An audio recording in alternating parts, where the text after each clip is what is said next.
Nigel Farage, you're wearing your Trump pin today, showing your loyalty. What sort of deal do you think the UK can get with a protectionist United States? We've had an openly protectionist speech from Donald Trump. No, Trump is not protectionist, but Trump is choosy.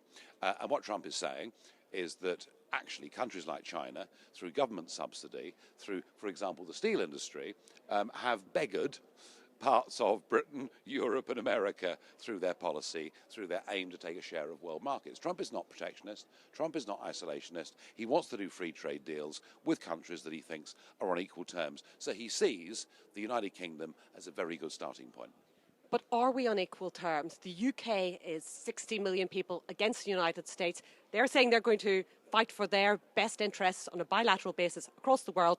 Isn't it better sticking with a multilateral system? Oh, no. The multilateral system hit the wall years ago. You know, whilst we had decades of progress through GATT and WTO, the whole thing, post-Uruguay round, just hit the wall. And what you've seen, really interestingly, what you've seen in the last decade are countries, little countries like Switzerland, South Korea, Singapore, Chile, countries with tiddly populations who've negotiated far better, more beneficial trade deals than any big bloc like the European Union. But that isn't true. If you look at Switzerland, for example, it doesn't have the same deal on services.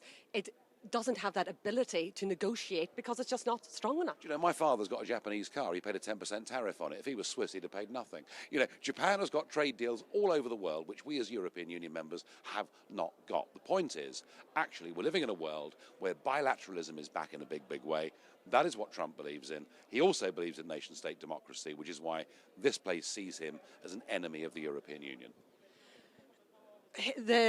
Both Trump and his proposed ambassador have said they would like to see the breakup of the EU. That would cause a great deal of instability. And our biggest trading partner still, whether you like it or not, is the EU. How is that in the UK's interest or in US interest? Well, to break up a failed structure that was imposed upon the peoples of Europe without anybody ever giving their consent. And when they did object to it in referendums, they were overridden or made to vote again. You know, I mean, this is a monstrosity.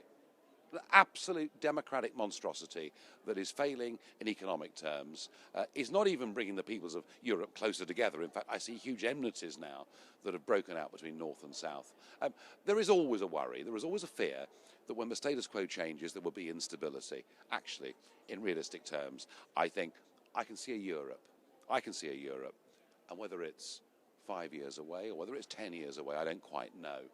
But I can see a Europe that is incredibly close, where we're trading, we're cooperating, we've got student exchanges, we'll probably agree some sensible common minimum standards. There'll be lots of things from this system that we think are good ideas, but we'll do it as sovereign democratic nation states that are members of a club, as opposed to people who've given away their authority to an unelected commissioner. And that's the fundamental difference. But isn't that an excellent description what we have? We have sovereign states who are part of a club. That's what you're leaving. No. If every single British voter, if every single British MP, if every single successive British government opposes just one European law, there is nothing we can do to change it. And when you join a club like this, you surrender democracy. And that's really at the heart of this. People do have identities. And the idea you can impose a European identity upon diverse countries such as Greece or Ireland, it just doesn't work. So this has failed, but maybe I'll come back. When there's a new Europe, the sovereign states working together, maybe I'll come back because I believe in that.